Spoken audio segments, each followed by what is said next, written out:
Welcome, all you wonderful supporters, to Lifestyle in Atlanta. Today we actually have another podcast for you. It's hosted by David Anderson, my co-host for Lifestyles in Atlanta. He is going to talk about 5 wonderful movies on Netflix this year in 2020. Now that's a mouthful. If you're new to the channel, make sure that you hit that subscribe button, give us a thumbs up, ring that bell, and comment below. Before I start the podcast, just to give you a couple of things. First, if you are just interested in the podcast audio, make sure that you go down into the brief description below, and you will actually see where we actually host the audio podcast. If you're looking for specific movies, we actually have a timestamp below as well. So, with all ado, let's get to the podcast.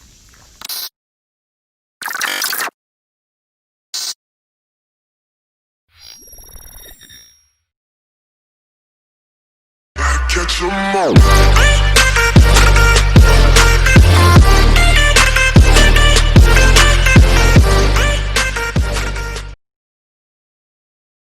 Hello everybody, welcome back to Lifestyles in Atlanta, where we talk about ways to stay healthy, ways to stay fit, ways to stay active, and how to stay active in the community, and much, much more.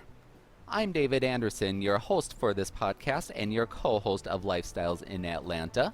Today I will be talking about 5 Netflix movies that have been released so far in the year 2000 as of the month of August. A lot of you are probably wondering, what is there to do? How can I keep entertained? This has been a pretty tough year, the year 2020. Understandably so. I need things to watch. If you are asking that, look no further than this podcast, where I have 5 movies that I highly recommend for you. Number 1, The Five Bloods. Are you a fan of Spike Lee? If so, you are going to adore this movie. Those of you who are not very familiar with Spike Lee is a movie producer and director who's been famous since the 1980s. You probably remember him from films such as BlacKkKlansman, Do the Right Thing, Malcolm X, She's Gotta Have It, and quite a few others. This movie, The Five Bloods, is no exception to his signature style, which typically follows racism and how racism affects a group of characters in a movie. In this particular movie, The Five Bloods, this one follows 4 Vietnam War veterans who are united for a common purpose: to find gold that they had buried back in the 70s and to hopefully find their leader of their pack, who was highly influential during the war, and unfortunately he had died during the war. Besides this common purpose, this movie also covers quite a few other issues that are related to racism, such as how it connects with being a war veteran and how racism is different and how it affects people differently as a war veteran. In this case, in The Five Bloods, ways that is connected with these characters are like PTSD, feeling underappreciated, and various political beliefs, and how being a war veteran has shaped these political beliefs for these characters. Netflix noted this movie in their Black Lives Matter collection, and of all the movies that have been noted in the Black Lives Matter collection in Netflix, and of those in that collection that have been released in the year 2020, The Five Bloods is no question the best movie of them all. So those of you who are looking for a movie with a powerful and well done Black Lives Matter message, this would be the top choice for you. This stars actors such as John David Washington and Delroy Lindo and quite a few others. Those of you who are not familiar with John David Washington, he also worked with BlacKkKlansman, and he is Denzel Washington's son. Leroy Lindo, you may not be familiar with him either. Those of you who are not, he's also worked with Spike Lee in the past in movies such as Crooklyn and Malcolm X, and now he's back. And this movie is so well done that I am already making a prediction that this one is going to be nominated for 8 Oscars, including Best Picture, Best Director, Spike Lee, and Best Supporting Actor, Delroy Lindo, and others. And Lindo's performance was so stellar that I am already believing that he is going to win the Oscar.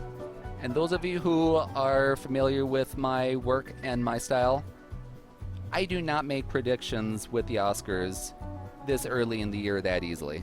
And for me to make a prediction this early in the year in August, that says an awful lot. Number 2, The Half of It.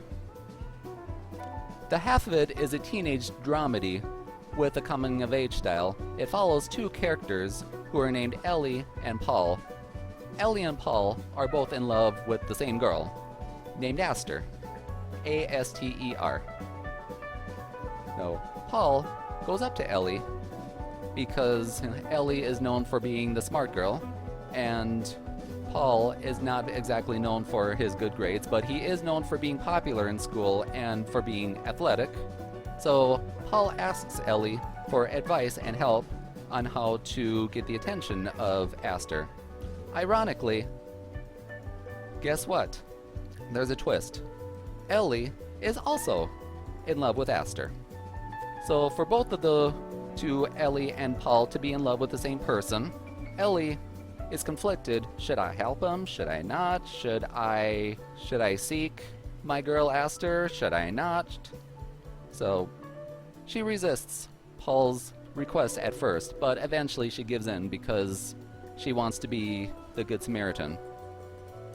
Meanwhile, these changes of events come along with some dramatic, some comedy that will make you laugh and make you go, "Aw, how cute." Along with that, this movie also tackles on LGBT issues such as relationships and isolations. Normally these issues would be pretty powerful when you're talking about LGBT issues, but in this case, The Half of It does it without dramatizing it too much. So you're not going to feel too much like you're going to want to cry. You're going to feel more like you want to say, "Oh, or, oh, come on. Now, the chain of events, the best way I can describe it, do you remember the Twilight series? Do you remember when Edward and Jacob were both in love with the same girl, Bella, and they were duking it out? The Half of It is somewhat similar, just a little less duking out, and minus the vampires and werewolves and all that jazz. Instead, The Half of It makes it look more humanistic, that people are going to be able to relate. And granted, these characters are teenagers, but this movie, I believe, can also be relatable to adults as well as teenagers. So it's universal. Number 3, The Wrong Missy. Are you looking for a slapstick comedy?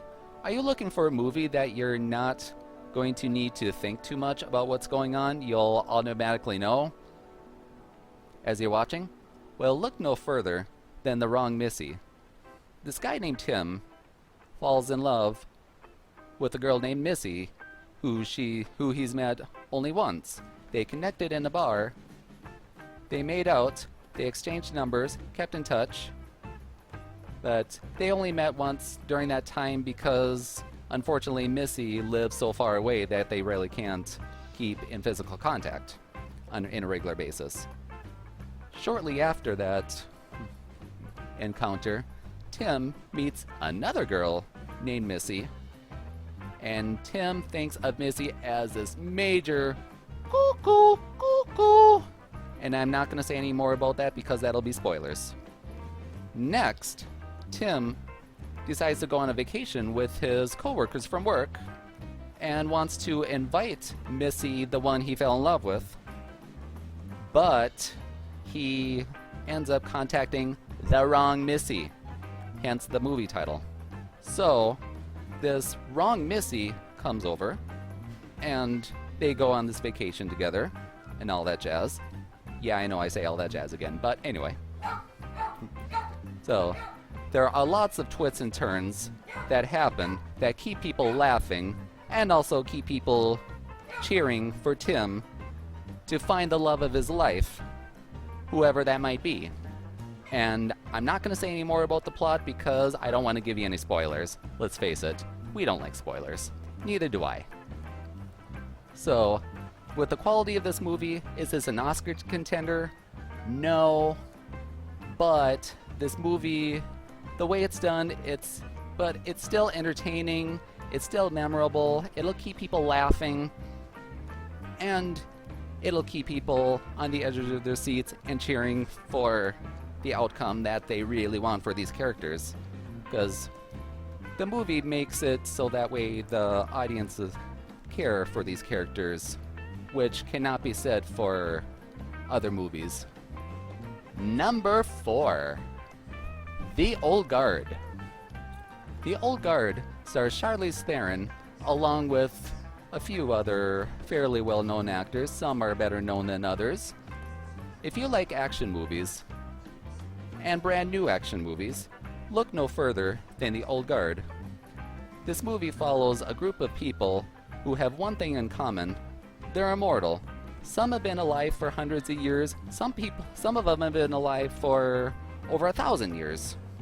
So they group together for a common purpose, to try to get away from the unethical researcher who wants to use these people as research and do some really bad things.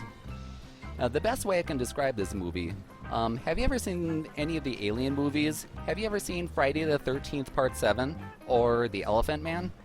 What's one thing that all of them have in common? They all have the unethical researcher who wants to use these unique characters for research that are against these people's will. So, along with this, The Old Guard has quite a bit of memorable action parts that will keep audiences on the edge of their seat and keep them cheering for the characters to come out safe and sound. Whether they do, I'm not going to tell you. Shh, that's my little secret. I mean, is this a unique film? No, but this movie is so well done that it's going to keep people wanting to know what's going to happen next. And on top of that, it does have its share of surprises that will keep people saying, oh, what? What? And that's a good thing. So if you're looking for such a movie, look no further than The Old Guard. And finally, number 5. Disclosure. Are you looking for a good documentary? If you are, Disclosure is the documentary for you. Disclosure talks about how transgender people are portrayed in the media. It uses testimonies through interviews through other famous transgender figures such as Laverne Cox, you may know her from Orange is the Old Black, Chaz Bono, Cher's son, you know who he is, I'm sure, Jasmine, MJ Rodriguez, and Angelica Ross, and quite a few others. They all provide their own testimonies and their own input with how they view the media as how they portray the transgender community. Some have said how they are portrayed as murderers. Some have testified and said that they are portrayed as the laughingstock, and quite a few others. Along with these testimonies, it also provides little footage of movies and other forms of entertainment for viewers to connect with. These movies include Psycho, Stonewall, White Chicks, Boys Don't Cry, Transamerica, just to name a few. Overall, this movie does not force you to completely change your way of thinking about transgender issues. It more asks you politely to consider it from a different point of view that maybe you have not considered before. So here they are, and that's what they're here to talk about.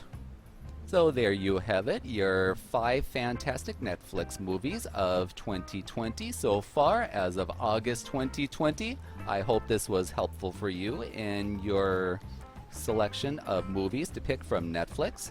And please don't forget to follow us on Lifestyles in Atlanta, and I hope to see you all soon. Thank you.